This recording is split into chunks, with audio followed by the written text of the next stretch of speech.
como decía Alina, pues menuda tarea me tocó para exponerles hoy en esta sesión 10, que tiene que ver con la lucha antirracista, y pues es una lucha que en realidad abarca más de la temporalidad que yo voy a tocar hoy, pero que es yo creo que un momento culminante del seminario en varios sentidos, porque, digamos, une ciertos procesos y ciertos fenómenos que hemos visto hasta ahora, y también nos conecta con el presente. Entonces, para mí va a ser muy importante también poder escuchar sus preguntas, sus comentarios, las experiencias que se puedan compartir, pues en un tema que es de mucha actualidad, ¿no?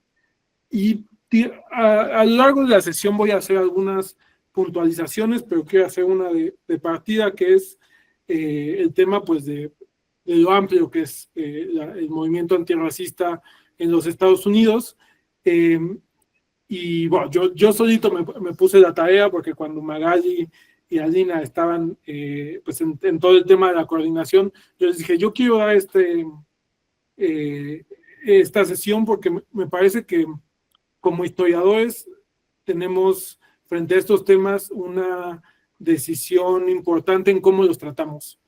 Y pues digamos que yo escogí tratarlo a partir de dos cuestiones. Una es, digamos, poniendo énfasis en los debates estratégicos y en las formas de organización que se dieron a lo largo de esta lucha, ¿no? De este al menos siglo, podríamos decir, de luchas antirracistas en los Estados Unidos, y lo hice así porque pues considero que es un tema de mucha actualidad y que la historia nos puede ser útil en la medida en que ilumine cierto tipo de acciones, cierto tipo de procesos que nos digan algo en la actualidad, ¿no? Entonces, esa es la primera lección. Y la segunda, creo que es un tema ahora que Alina mencionaba también, la sesión que le toca, que es, bueno, cuando planteamos los temas sobre la violencia y cómo la representamos y exponemos. Y yo aquí quería hacerles un subrayado de partida, que es, bueno, yo soy partidario de ejemplificar e ilustrar la violencia en ciertos momentos que me parece que tienen la potencialidad de iluminar lo que estaba ocurriendo. En ese sentido, pues la mística habla justamente de un mal y un fenómeno que ha sido recurrente en los Estados Unidos, que es el de los linchamientos. Y en esa medida, pues, bueno, la exposición implicará ciertas imágenes de violencia muy conscientemente escogidas justamente para iluminar esos procesos. Sobre todo hago esta pues puntualización inicial por si hay pequeñas que estén en casa viendo la transmisión, bueno, que puedan, digamos, considerar ustedes esta situación, ¿no? Y, digamos, para ir avanzando, bueno, en la portada de la presentación puse algunas de las organizaciones y personajes que pues nos van a acompañar durante esta exposición. El NAACP, que es una de las organizaciones pioneras, se traduciría como la Organización Nacional por el Avance de las Personas de Color, el partido fundada en 1909, el Partido de las Panteras Negras, fundado a mediados de los 60, digamos, como un momento de cierre de este arco de lucha de los derechos civiles y la apertura de uno nuevo, uno que no necesita presentación, el reverendo Martin Luther King, Malcolm X, de quien les mandé un texto que ojalá hayan podido revisar y que vamos a comentar en un ratito, y el proceso, pues, digamos, más reciente, con una visibilidad internacional, que es el Black Lives Matter, las vidas negras importan. Bueno, quería, digamos, pasar a la siguiente, si me hacen favor, por favor. Planteando esto, haciendo una conexión con la mística, que es, bueno, cómo fue representado el fenómeno de violencia que implica el linchamiento hacia las personas de color. Este es un periódico de Alabama de 1869, es decir, 4 años después de que se declarara abolida la esclavitud por Abraham Lincoln, después de la guerra civil en Estados Unidos, como nos ilustró Héctor Strobel en esa sesión, y en donde, bueno, esto plantea como la permanencia y, digamos, el uso de la violencia racial en los Estados Unidos como una continuidad. En realidad, en el año de 1865 también se funda el Ku Klux Klan, este grupo supremacista blanco, pues que estará detrás de muchos de estos procesos de violencia contra la población afroamericana, pero no solo.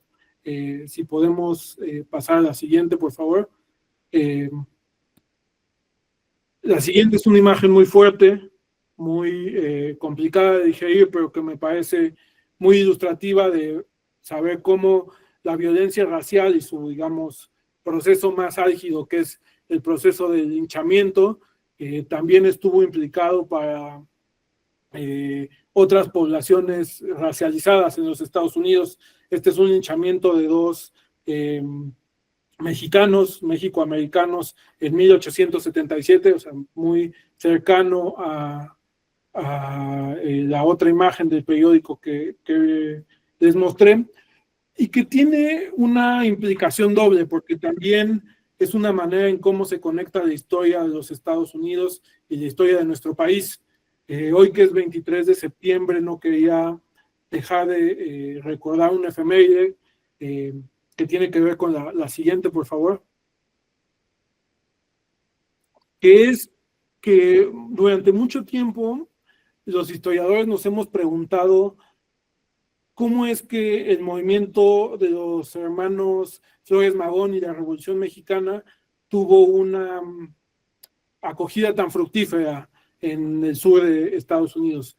Y esto tiene que ver porque había una historia previa allá también, que ha sido muy bien reconstruida últimamente por una historiadora mexicoamericana que se llama Kelly Lee Hernández, de donde extraje estas imágenes, que nos plantea cómo a la llegada de los hermanos Flores Magón, que justamente publicaron su programa del Partido Liberal del Partido Mexicano un 23 de septiembre, un día como hoy, pues se encuentran en un terreno donde hay una gran población de mexicanos que han sufrido esta violencia racial durante muchos años, lo que se llama el cinturón o el cordón marrón de el norte del Río Bravo, pues justamente estaba implicado en esta violencia, y por lo cual el discurso de la Junta Organizadora del Partido Liberal Mexicano está también digamos, en sintonía con las inquietudes que tienen, y logran construir un movimiento de apoyo muy importante.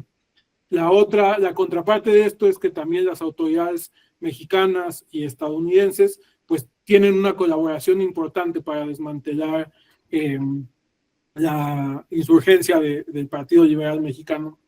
A principios del siglo XX, en Estados Unidos solo existían dos agencias federales de seguridad internacional, de seguridad nacional, perdón, los Marshals y el Servicio Secreto Estadounidense, que estaba sobre todo dedicado a temas de fraude y cosas así, pero que después del atentado contra uno de los presidentes en 1903, contra el presidente McKinley, empieza a tomar temas de seguridad. Y es en el proceso también de espionaje y de, digamos, acecho del magonismo en los Estados Unidos, que se constituye una de las agencias que serán fundamentales para entender la lucha y la contraofensiva contra los derechos civiles en los Estados Unidos. Todos ustedes la conocen, nada más y nada menos que el FBI. El Federal Bureau of Investigations tiene en los años de 1907, 1908 a su antecedente, que es un colaborador importante para la persecución del Flores Magonismo. En la imagen que ven aquí, pues hay una serie de claves que son suministradas por una agencia privada, la agencia Furlong de espionaje, que justamente espiaba a los hermanos Flores Magón para descifrar cartas como la que viene. Pueden pasar a la siguiente, por favor. Así se comunicaban los Flores Magón, y esta agencia, que será un brazo importante para después constituir el Buró de Investigaciones, pues también tiene que ver con la persecución. De hecho, de los primeros 9 agentes que tiene el Buró de Investigaciones, nos cuenta Kelly Liber Hernández, 2 de ellos están abocados o dedicados a perseguir y encarcelar a los hermanos Flores Magón. En contraparte a esto, y para no empezar con una nota demasiado gris, podríamos pasar a la siguiente, por favor. Lo que también tenemos es un momento de colaboración, tal vez un momento de colaboración inicial entre afroamericanos militantes de diversos sindicatos y organizaciones en el sur de Estados Unidos con el Partido Liberal Mexicano. Por ejemplo, en la fotografía podemos ver pues, a 2 soldados que se sumaron al PDM en la acción armada, la incursión armada de 1911 a Tijuana, en Baja California. En ese sentido, Sonia Hernández va a hablarnos largo y tendido la próxima sesión sobre el movimiento chicano, pero quería plantear esta idea para ejemplificar cómo la lucha por los derechos civiles en Estados Unidos, si bien tiene su epicentro en la lucha de los afroamericanos contra el régimen de segregación racial, hay otros contingentes que están ahí al lado y que han mostrado por momentos una colaboración importante. En esos años también había un proceso de segregación y de violencia contra otras minorías, de las cuales no podemos hablar ahora porque se nos va el tiempo, como fueron los chinos, los japoneses, los italianos, y en donde también participaron en una suerte de internacionalismo en la frontera con las organizaciones del Partido Liberal Mexicano y otros radicales de la Revolución Mexicana, lo cual demuestra una teoría que desde esos años se instituyó. Podrían pasar a la siguiente. Él es W. Du Bois, de que también ya había salido algunos comentarios en sesiones anteriores. Es un intelectual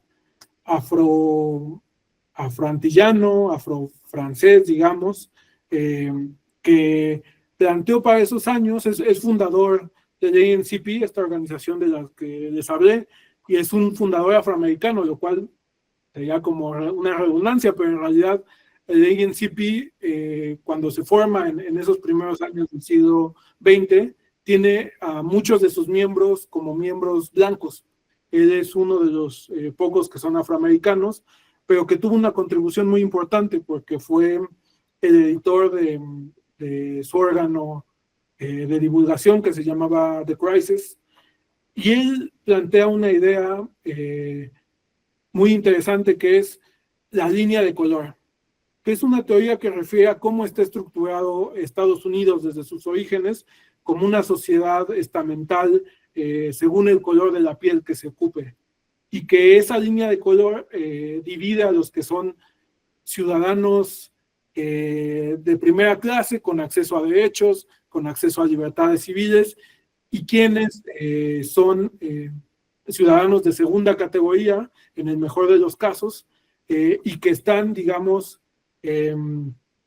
siendo operativizados para que esos ciudadanos de primera puedan llevar las vidas que llevan.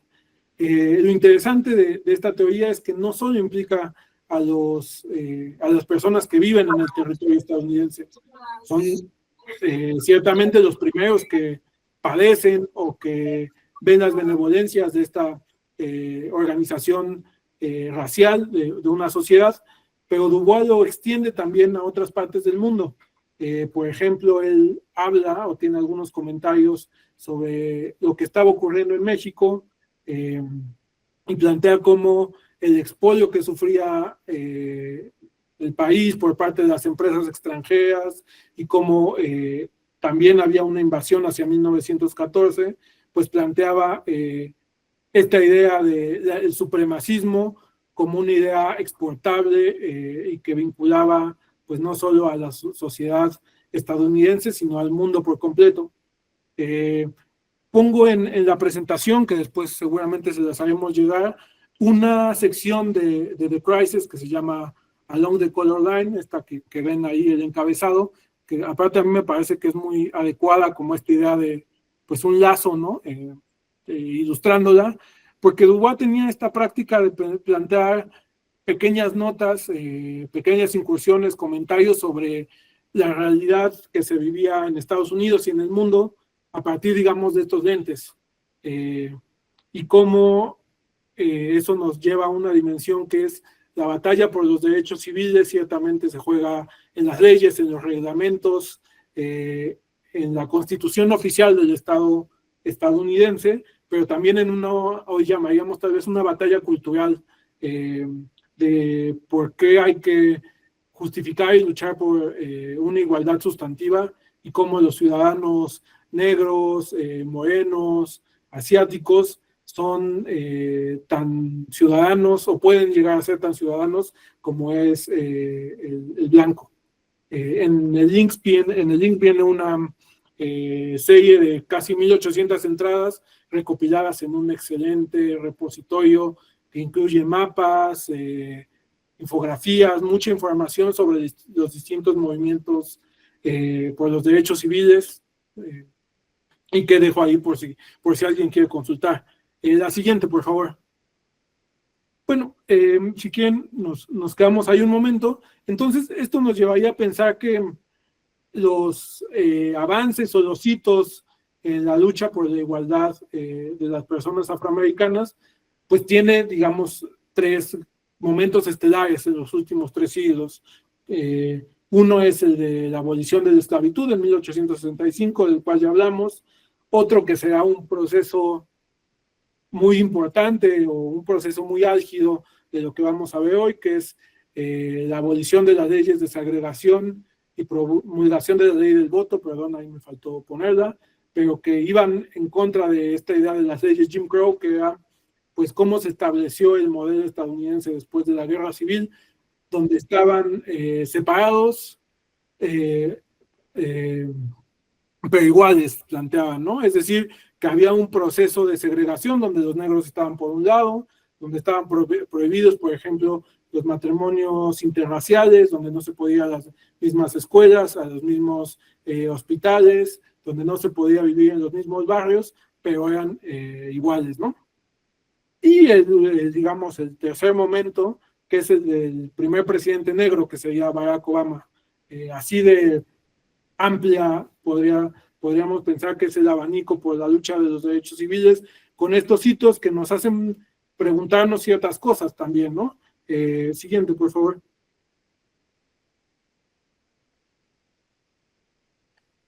Bueno, una pregunta que tal vez sea de perogrullo, sea un poco solamente para detonar la reflexión, que es: basta con los avances legales para garantizar la igualdad.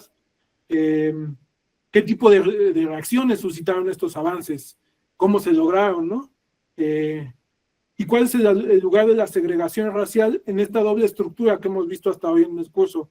Por un lado, un país como Estados Unidos, que se vuelve un imperio, que invade países, que tiene una economía expoliadora, como lo comentaba con el caso de México, pero que adentro se plantea como el funcionamiento de una república. ¿Qué lugar juega? Y eso es muy importante porque vemos que es un lugar fundamental para explicarnos esta dualidad o esta, digamos,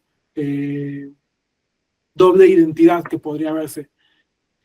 Y entonces, más bien invito a que vean estos 3 momentos como unos momentos que nos ayudan a ubicarnos en el tiempo, más que los momentos de llegada o los momentos culminantes, porque si quieren, ahora sí, seguimos con la presentación, por favor.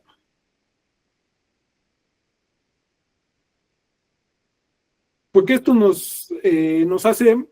Hay una anterior, por favor, en donde estaba la pregunta. Les prometo que ya no hay con muchas letras, esta hay un par más solo, que es como para ubicarnos, que nos hace preguntarnos por la periodicidad de la lucha por los derechos civiles.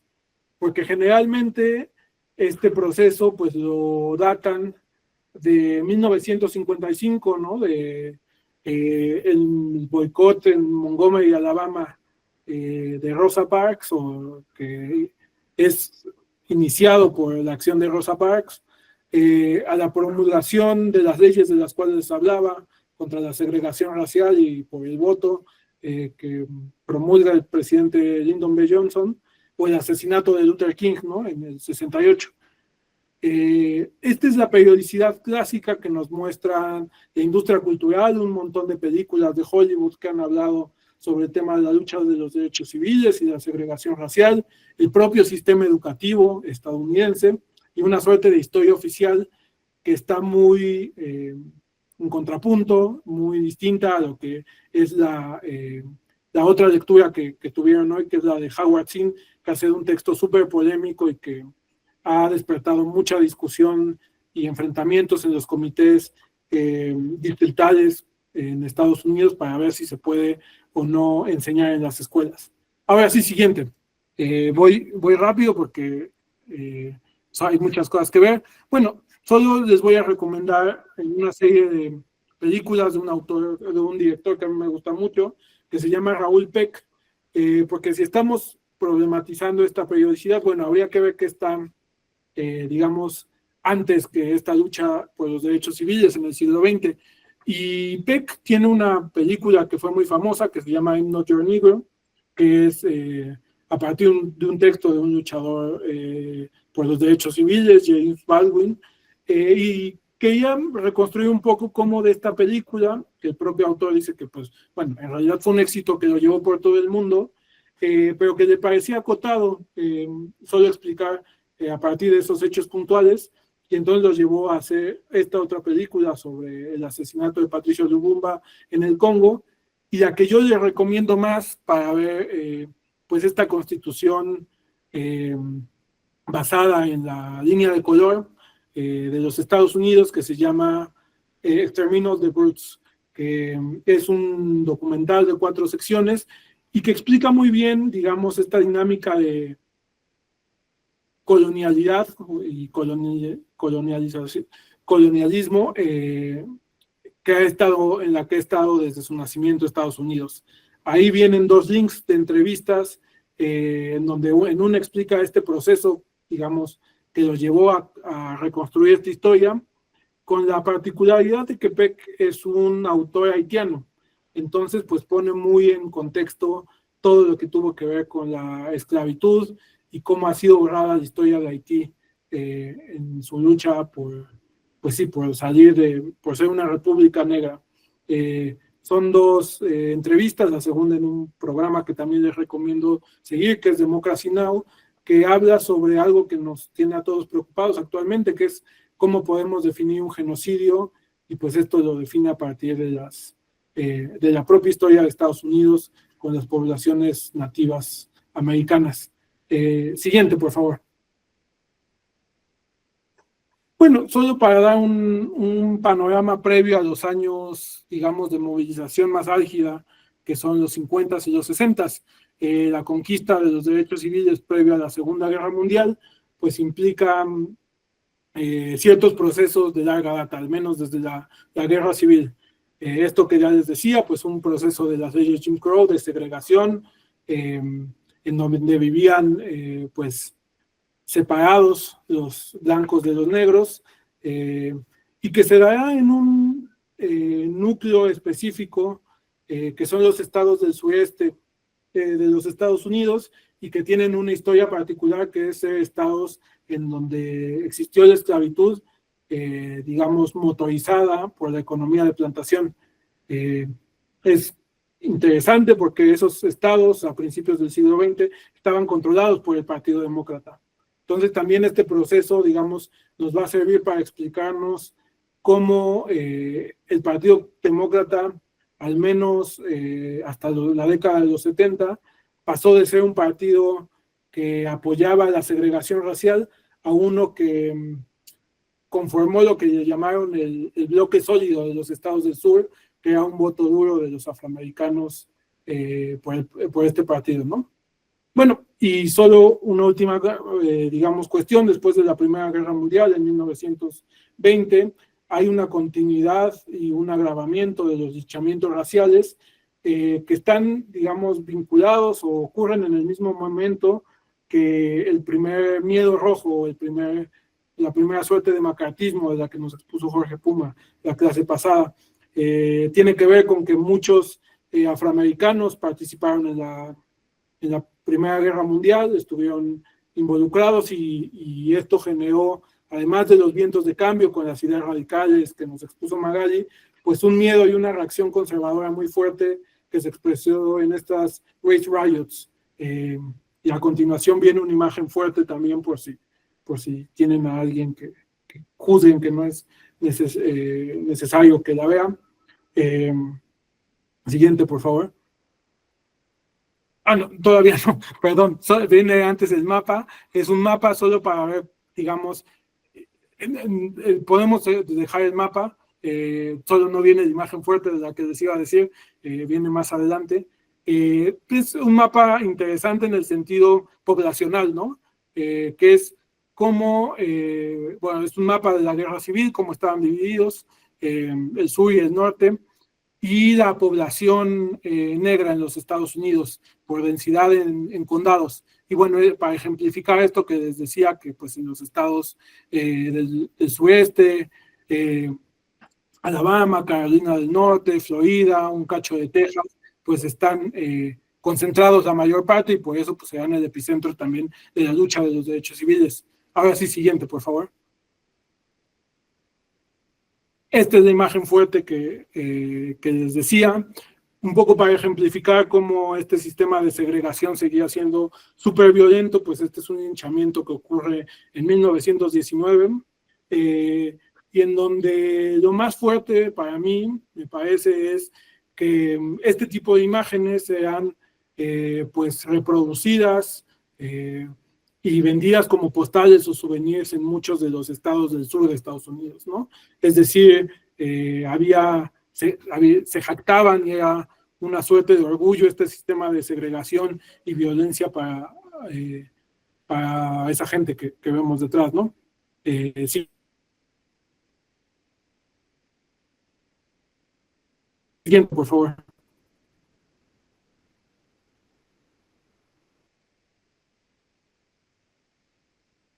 Los años en los que nos vamos a concentrar hoy, de cómo los procesos de segregación implicaban también las viviendas, ¿no? Que como ustedes saben, pues en Estados Unidos es clave por la localización, por los cercanos que están los servicios, etcétera, y pues había todo un movimiento reaccionario que no quería la mezcla, ¿no? O que se compartieran barrios y viviendas, sobre todo en el sureste de los Estados Unidos. Esto es en Detroit en 1942. Siguiente, por favor.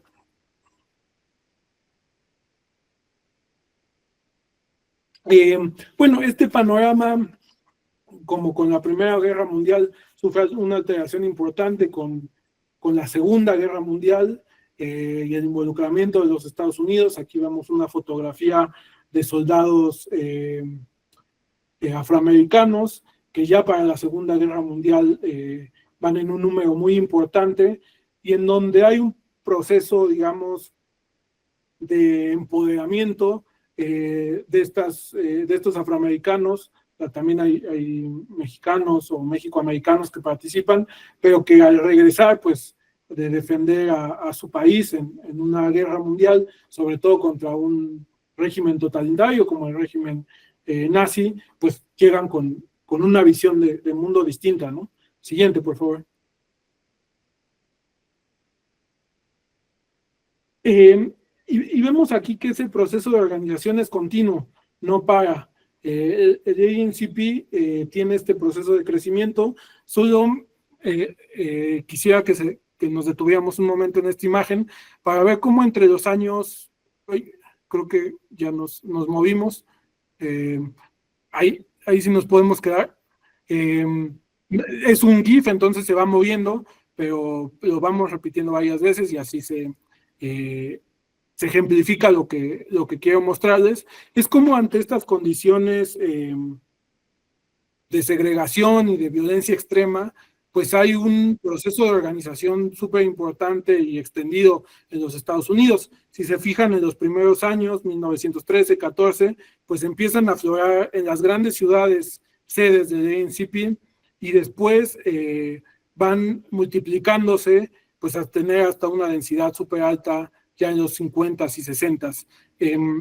Esto tiene que ver pues con ese proceso pues se extiende socialmente a un montón de estrategias y formas.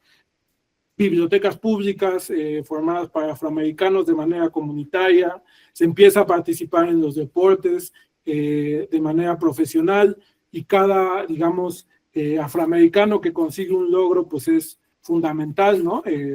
Por ejemplo, Jackie Robinson, que es el primer jugador de la Liga Profesional de Béisbol afroamericano que es admitido y es toda una lucha para que esto pase.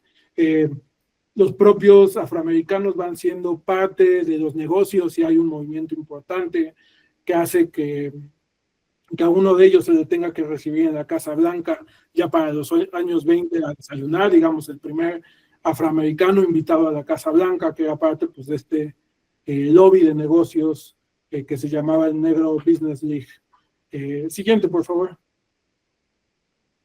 Bueno, y con, digamos, el fin de la Segunda Guerra Mundial, pues hay un proceso importante, digamos, en el propio momento de la guerra, en donde hay una primera marcha sobre Washington, no confundir con la de Martin Luther King de los 60, muy, muy conocida, ¿no? Muy filmografiada, muy evocada en las películas, sino es una primera marcha para digamos, hacer una inclusión económica o disminuir la discriminación que existía a partir del contexto bélico, ¿no?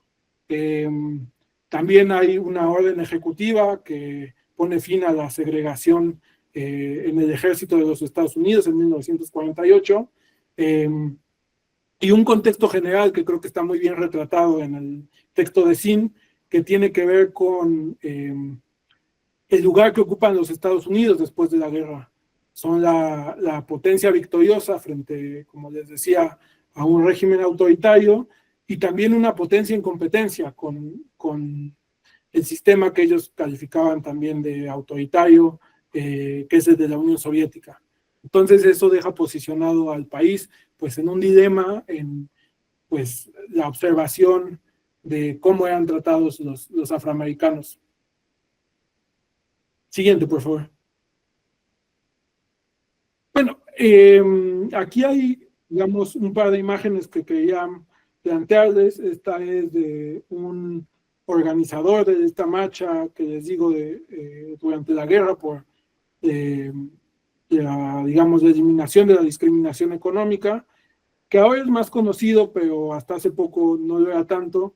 Bayard Rustin, que acaban de hacer una película también hace poco financiada por los Obama, en donde él es un organizador de las comunidades afro muy longevo, participa hasta las movilizaciones de los 60 y los 70, y que tiene la característica de ser un hombre homosexual, lo cual también pues, genera estos vínculos interseccionales, digamos, que plantearán la lucha por el reconocimiento de distintas comunidades, ¿no?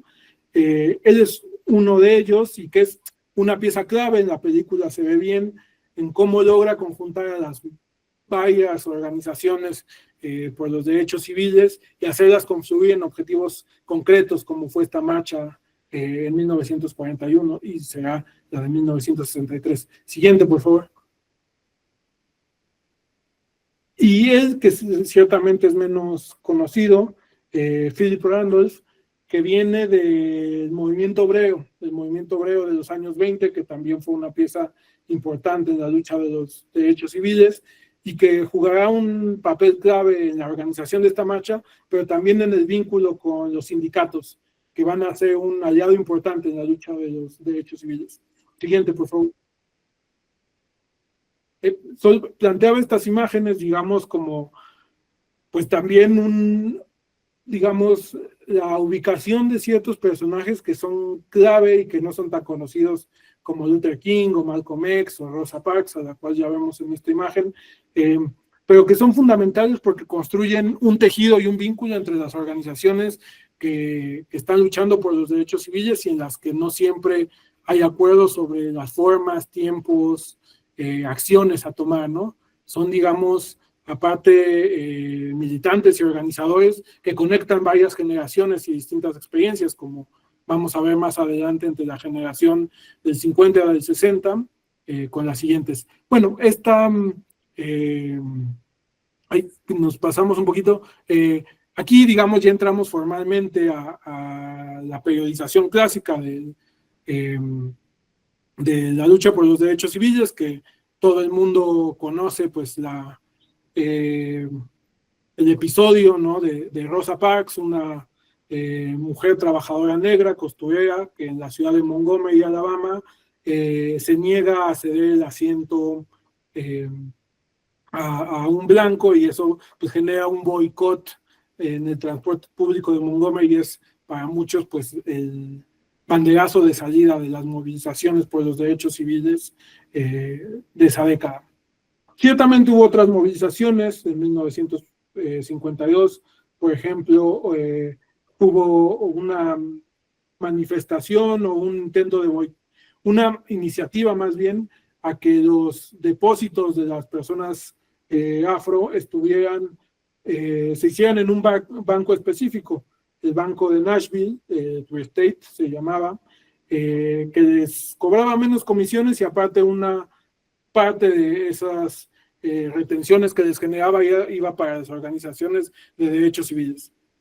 Pero en general tenemos al movimiento del boicot al transporte público en Montgomery como un momento icónico. Y esto tiene que ver porque en realidad se logró articular un movimiento de toda la ciudad ante una acción que era muy ejemplificante de lo que sucedía con la segregación racial.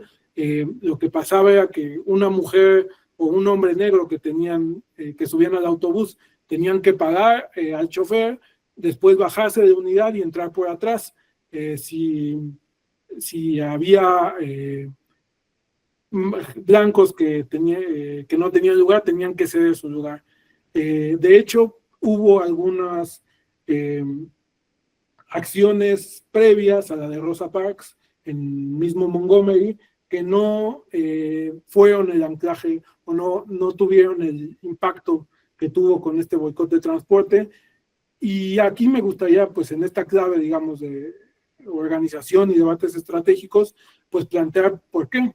Y tiene que ver con que Rosa Parks, para empezar, estaba vinculada a la ANCP, era una mujer que ayudaba junto con su esposo en labores, sobre todo administrativas, pero estaba, digamos, era parte de esta estructura que vimos en el GIF creciente de organizaciones por los derechos civiles.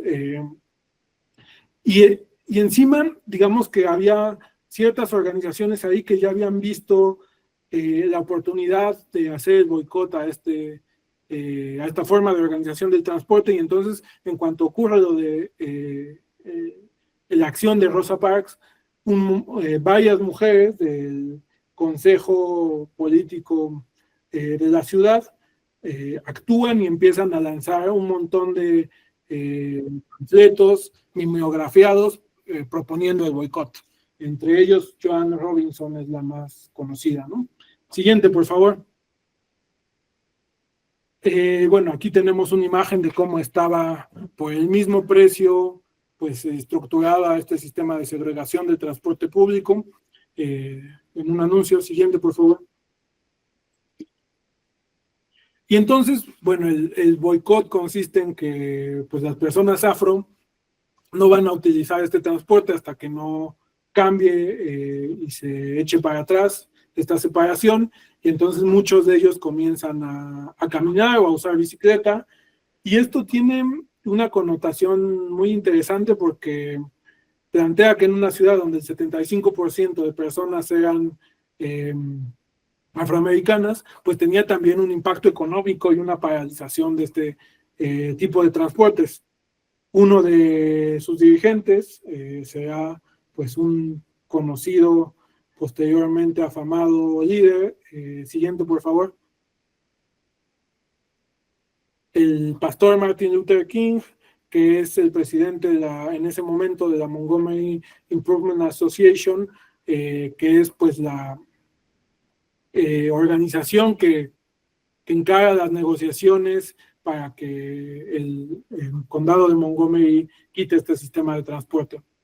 A mí me gusta mucho esta foto, que es como menos conocida que todas las que hay posteriores, porque anda en bici, que fue un medio de transporte importante para pues, poder transportarse, aunque no utilizaran los autobuses. Siguiente, por favor.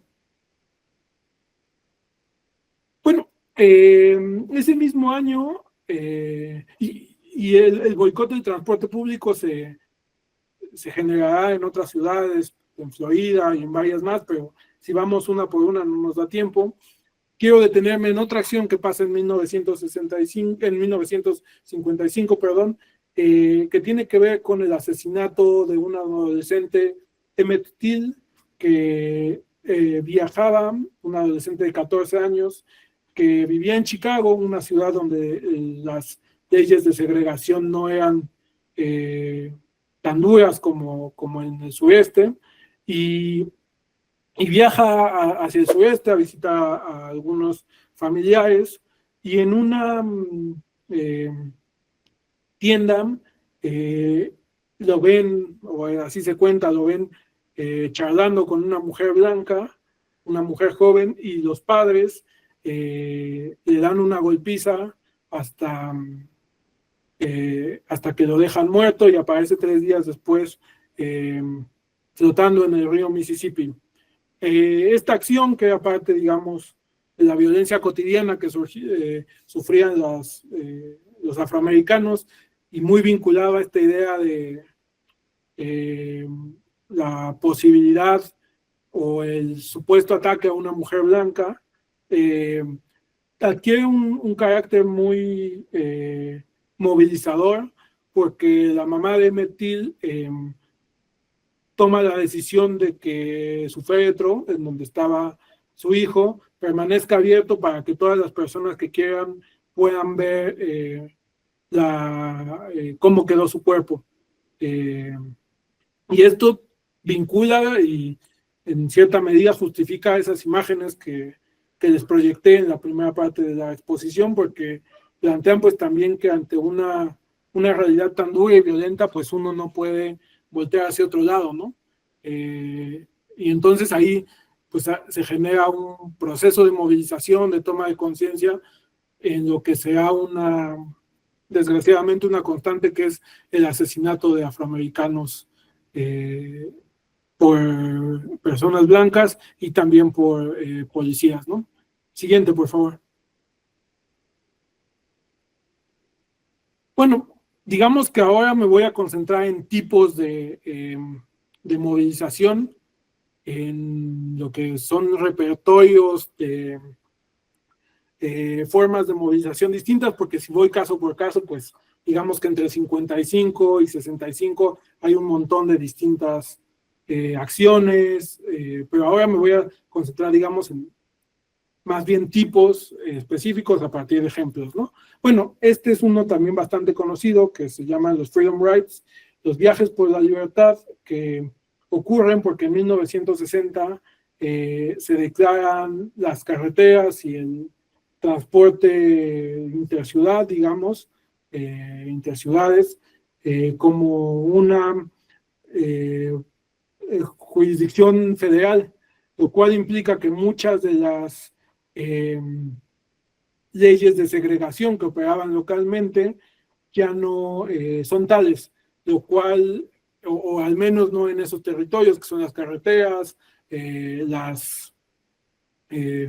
las gasolineras que hay en carreteras, ¿no? Ustedes saben que pues, los viajes en Estados Unidos luego pueden ser de muchas horas, uno se tiene que parar a hacer el baño, a comer algo, etcétera. Y bueno, aquí se organizan caravanas de militantes y activistas de distintas ciudades hacia las ciudades del sur que tenían los sistemas de segregación más duros, como estas de Alabama y Mississippi, de las que he estado platicándoles.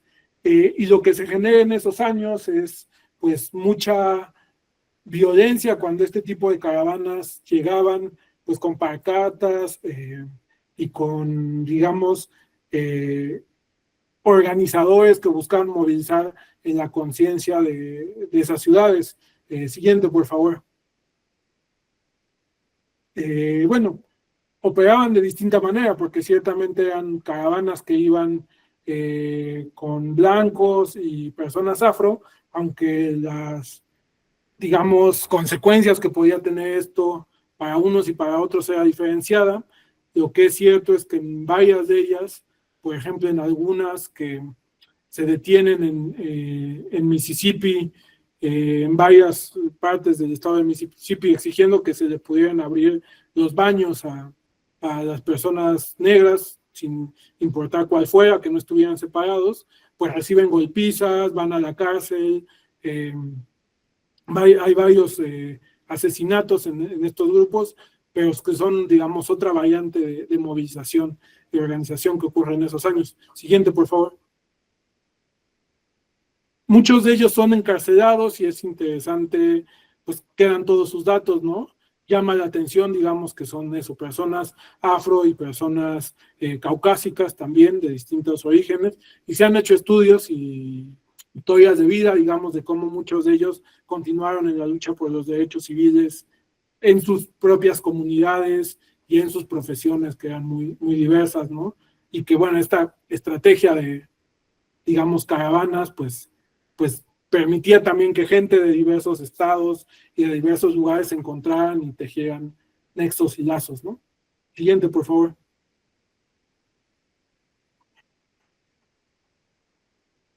Bueno, en una de esas,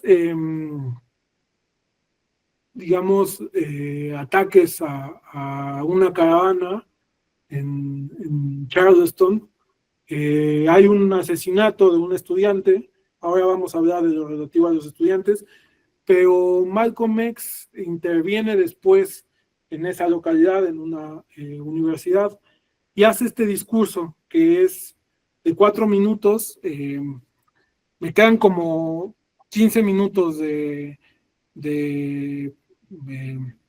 exposición, entonces no sé si lo veamos. A mí, digamos que me gusta porque plantea la discusión en términos muy interesantes sobre la actitud que pueden tener las personas afroamericanas frente al régimen de segregación. Entonces, si quieren, vemos un fragmentito, y aparte porque la manera de exponer y de, digamos, disertar de Malcolm X vale la pena escucharla, ¿no? Y tiene subtítulos. Entonces, si quieren, le picamos un momento y después me voy rápido.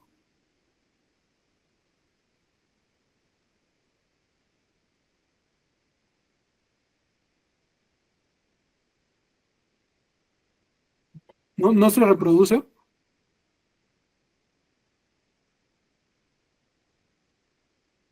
No, no sé si tengas el enlace, Diego, para que lo pongamos. Gracias, Diego. Si quieres, continuamos y así tenemos más tiempo para el intercambio y preguntas, dudas. Eh, Igual, digamos que tiene que ver mucho, aunque en otro momento, con la entrevista que les mandé, que a mí me parece una entrevista interesante porque es ya cuando Malcolm X, digamos, es una de sus últimas entrevistas. Eh, Cuando ya ha recorrido varios países de África, cuando ayudó a que Fidel Castro llegara a una cumbre en las Naciones Unidas, y tiene un panorama bastante amplio pues de el supremacismo blanco y la lucha por los derechos civiles, y tiene algunas hilos de continuidad con esta entrevista que es un par de años antes. Pero si quieren, seguimos y después podemos platicar de las diferencias entre Malcolm X, Martin Luther King, sus estrategias, pero sobre todo me quiero concentrar también en un lugar, un espacio social que se vuelve fundamental en la lucha de los derechos civiles. Y aquí yo tenía un abanico muy grande de ejemplos que les podía plantear, y escogí uno que, a lo mejor por la circunstancia en que estoy ahora, en que acabo de ser papá, pero que me parecía ilumina un aspecto del supremacismo blanco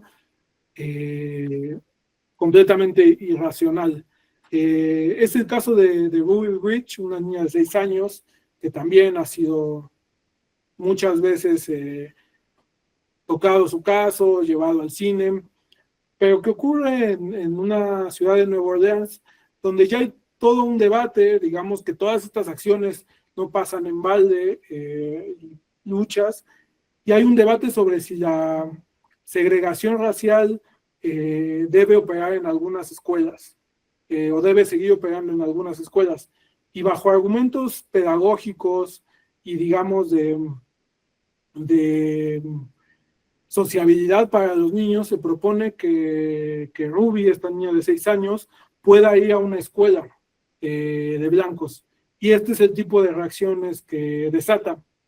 Ella y su familia deciden continuar con el proceso de ir a la escuela, digamos, aunque todos los padres de familia de los otros niños, de los niños blancos, no llevan a la escuela a sus hijos. Y así ocurre durante un año. De hecho, tampoco hay maestras que quieran darle clases. Tiene que ir una maestra desde Boston, que cuentan, se hizo después una gran amiga y confidente de Ruby Bridge, que también fue una activista por los derechos civiles.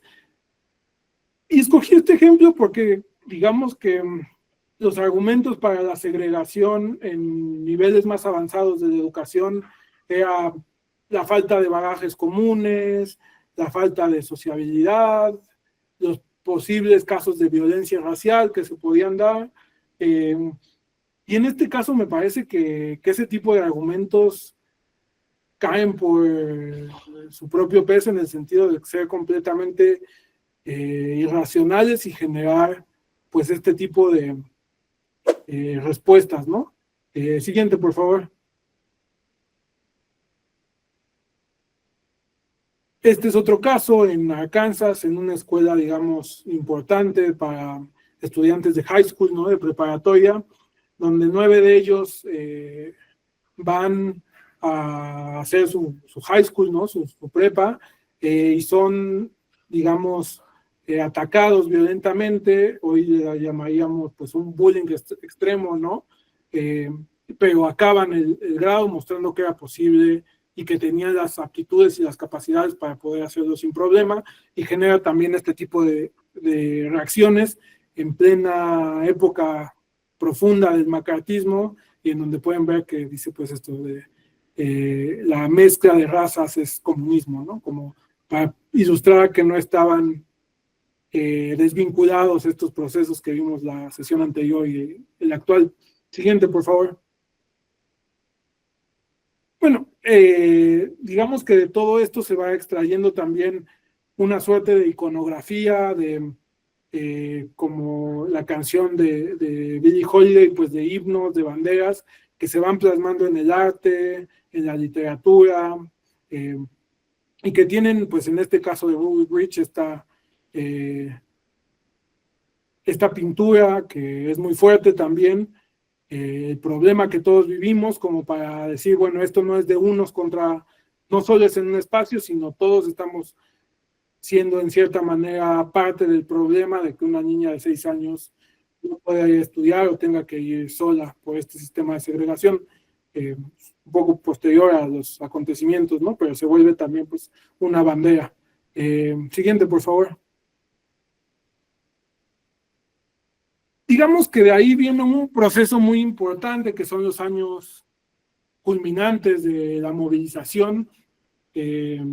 Son las grandes marchas por el trabajo y la libertad de agosto de 1963, y la marcha de Selma Montgomery del 65, en donde todo este caudal de organizaciones de distintas experiencias, del movimiento estudiantil, los movimientos por el transporte, las organizaciones como el NCP, que también se han, digamos, especializado en la defensa legal y jurídica de muchos de estos casos. En el caso de los estudiantes es muy claro, porque ellos construyen juicios que se vuelven icónicos para que sienten precedente que, pues en el caso, por ejemplo, de Libre Arkansas, que pueden ir estudiantes negros a preparatorias de blancos, y todo esto confluye en un momento muy caótico para los Estados Unidos, en donde su estructura racial se tambalea porque coincide con los años álgidos de la guerra de Vietnam, de los cuales Hilary Woodford nos hablará, y que pues bajo esta idea del color line no están desvinculados, y que plantean también, por si fuera poco, digamos, un presidente que había logrado o había sido receptivo a ciertos movimientos y mejoras en esta condición, como Kennedy es asesinado en 64, y Lyndon B. Johnson firma el fin de las leyes Jim Crow de segregación en 1964, y la garantía del voto, que también había sido un proceso de movilización muy amplio por su cuidado, para el cuidado, para garantizar la seguridad en las casillas de las personas de color, etcétera, pues con este hito, ¿no? Muy importante. Pero digamos que yo no me quise concentrar tanto en esta parte porque creo que hay un efecto también que ha sido muy ocupado por algunas películas y por algunos, digamos, discursos ideológicos, de pensar que con la gran marcha a Washington o la marcha de Selma Montgomery, donde atravesaron un montón de dificultades para llegar, pues era como se acabó la segregación racial y ya no pasó nada más, ¿no? Y bueno, se los planteo aquí, son ciertamente momentos estelares, pero que quisiera avanzar un poco más en 8 minutos para decir, bueno, ¿y qué pasó después, no? Porque, pues, tendríamos que plantear qué fue lo que pasó. Siguiente, por favor. Bueno, digamos que en ese sentido, los siguientes años son bastante convulsos porque no solo en 1965 ocurre el asesinato de Malcolm X y en 68 el de Martin Luther King, sino porque se abre para una nueva generación de militantes por la igualdad racial un momento de pensar, bueno, si esto se ha conseguido realmente y si es efectivo. Y en ese contexto, pues aparecen las panteras negras. Denme 2 segundos porque se me está acabando la pila de la computadora. Una disculpa, no lo preví. Y ahora continuamos.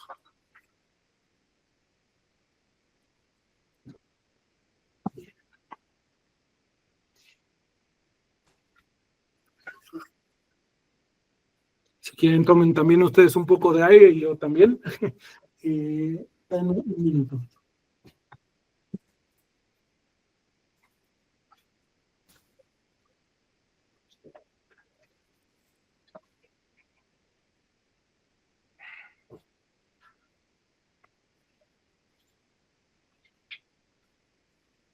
Listo, ahora sí, surge el partido de las Panteras Negras en Oakland en 1966, es decir, muy poquito tiempo después de que es el asesinato de Malcolm X y la firma del acuerdo contra la segregación racial de Lyndon B. Johnson, y ocurre en un contexto donde ya hay, digamos, una formalización de cuáles son los objetivos más allá de la igualdad formal, y las Panteras Negras nacen con la idea del Black Power, que es una idea de empoderamiento de las comunidades afro, y que implica, digamos, no una movilización de los recursos del movimiento no violento, como habían sido varias de las movilizaciones previas, sino la idea de una autodefensa activa. Y entonces tenemos pues imágenes, ¿no? Las Panteras Negras tienen una estética súper, digamos, icónica y súper identificable, pues con estas chaquetas de cuero y la aportación de armas a luz pública, como ellos decían, una forma de inhibir la violencia racista, la violencia supremacista, y en dado caso hacer una autodefensa. Siguiente, por favor. El problema con, digamos, muchas de las historias que hay de las panteras negras es que la plantean como una suerte de posición simétrica al supremacismo blanco. Me explico. Es decir, como en América Latina existió una teoría que se llamaba de los dos demonios para explicar la represión contra los movimientos de izquierda y el advenimiento de las dictaduras, pensando que había dos fuerzas iguales que se estaban enfrentando. Y entonces les puse esta captura de pantalla, porque cuando uno pone en Google cuándo se fundó el Ku Klux Klan, te aparecen enseguida como recomendaciones algorítmicas de qué otras organizaciones, ¿no? Y pues, oh sorpresa, aparece una organización nazi, la Hermandad Aria, que se crea también en esos años, una otra organización neonazi, que son los Proud Boys, que ahora son bastante conocidos por el contexto trumpista, pero ahí en medio aparece las Panteras Negras. Y yo quisiera prevenir de esta, digamos, uso malintencionado e ideológico del proyecto de las Panteras Negras, porque el proyecto del Poder Negro no era supremacista, no pensaba que los blancos tenían que ser segregados, minusvalorados, violentados y asesinados, sino que se planteaba el empoderamiento de las comunidades negras para que justamente no pasaran los abusos que habían ocurrido. Las Panteras Negras es un movimiento bastante exitoso en los primeros años, son menos conocidos, digamos, estas experiencias, por ejemplo, de trabajo comunitario con los desayunos escolares que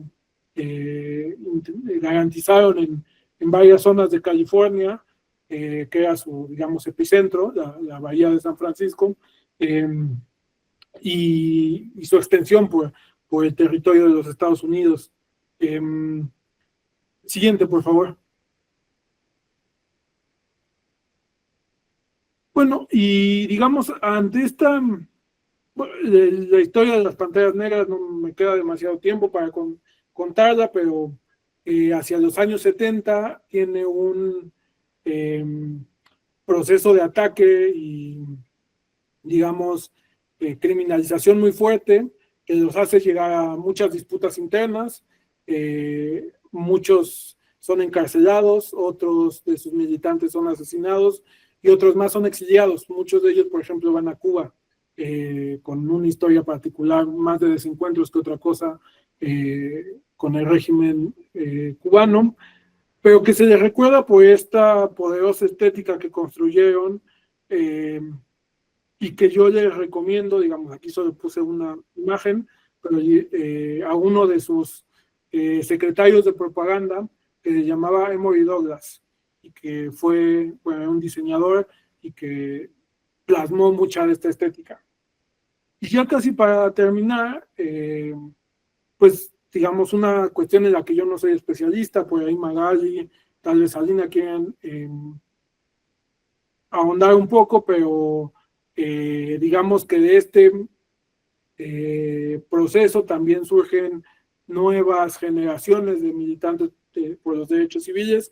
Una de ellas, pues la conocidísima Angela Davis, que se vuelve una intelectual muy connotada y que sufre también todo un proceso de segregación, un intento de sacarla de la Universidad de California en Los Ángeles, y hay toda una campaña de solidaridad con ella. Pero lo que es interesante, me parece, de la propuesta de Davis y de otras feministas negras, es que incluyen la interseccionalidad y se empiezan a preguntar por el lugar de las mujeres negras en las organizaciones y en el proceso para la conquista de una igualdad sustantiva en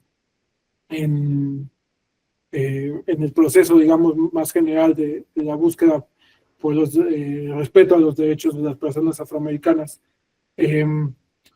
Puse esta imagen que también me parece icónica para cerrar una de estas partes, que es esta conferencia de prensa que tiene en 1971, estaba súper chava ahí Angela Davis, que es por la libertad de los presos políticos en México frente al régimen de Echeverría, y una imagen de Genaro Vázquez detrás, que no solo es anecdótica y está padre la foto, pero que representa también un proceso del que, digamos, hay constancia en donde muchos de los militantes de las Panteras Negras duraron encarcelados un montón de tiempo. Hasta 2022 había algunos en que habían sido denegada su libertad después de muchos procesos judiciales, y que ilumina sobre alguno de los lugares donde se conserva, digamos, un proceso de desigualdad en el acceso a derechos, que es el régimen carcelario estadounidense, y cómo está plagado de, digamos, de afroamericanos, de personas racializadas, latinos, ¿no? Y que conserva pues, por ejemplo, el trabajo forzoso en muchas de las cárceles, solo como un ejemplo fuerte, ¿no? De que esa estructura todavía no se ha roto, no se ha roto por completo, a pesar de los múltiples avances que ha habido a partir de las luchas que hemos revisado. Siguiente, por favor.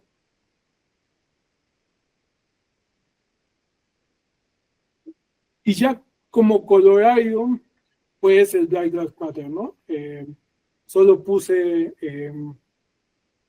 esta y otra slides, pensando en que, bueno, hacia este siglo, después de la presidencia de Obama, surge este movimiento en un momento es un movimiento internacional descentralizado, se autonombran ellos en su página de internet, que surge a partir de este hashtag Black Lives Matter, y que surge como un movimiento fundamentalmente contra la brutalidad policial, ¿no? A partir de la absolución de un policía que mata a Trayvon Martin en 2013 en Florida, y de ahí se comienza a movilizar de distintas maneras, a veces bajo acción directa, a veces de manera pacífica, en los asesinatos que se suceden en Estados Unidos a partir de ese año. Entonces, el de Michael Brown y Eric Garner en Ferguson, Missouri, en 2014, el de Freddie Gray en Baltimore, Maryland, Corey Jones en Palm Beach, Florida, Bruce Kelly, Alton Sterling, Philando Castles, Joseph Mann, Abdi, Paul O'Neill, Corinne Gaines, digamos, todo un grupo de víctimas de la violencia racial, hasta llegar a George Floyd y esta famosa frase de I can breathe, cuando un policía lo somete hasta asfixiarlo en 2020, y que queda constancia como pues estos movimientos se siguen levantando contra la violencia policial y la violencia supremacista como hace un siglo, ¿no? Entonces, donde no han acabado este tipo de movilizaciones, y bueno, otras violencias que afectan a otras comunidades, como las comunidades latinas y mexicanas en últimas fechas en esta presidencia 2.0 de Donald Trump.